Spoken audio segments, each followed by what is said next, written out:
Jeste li ikad umočili šibice u vodu, odnosno rastopili ih u vodi? Danas ću vam pokazati što će se desiti i zašto biste to trebali uraditi.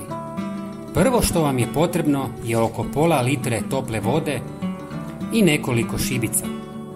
Stavite šibice u vodu i malo miješajte.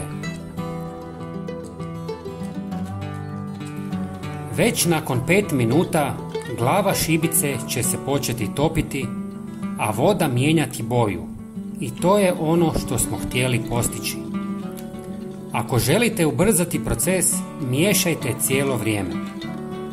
Nakon otprilike 10 minuta, većina šibica bi se trebala otopiti, a to ćete najbolje vidjeti po smanjenoj glavi šibice i intenzivnoj boji vode. Sada vas sigurno zanima zašto to radimo i čemu to služi.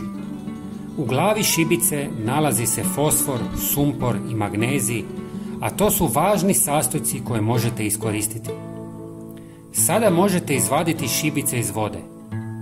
Pogledajte kako se glava šibice potpuno otopila. Sumpor, magnezij i fosfor su ključni elementi za zdravlje vaših biljaka.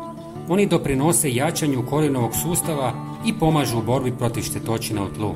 Preporučuje se primjena ovog rastvora svaka 2 tjedna za najbolje rezultate. Šibice možete iskoristiti na više načina u vrtu, a ovo je samo jedan od njih.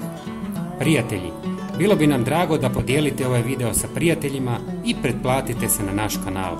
Potpuno je besplatno. Hvala vam puno. Pozdrav!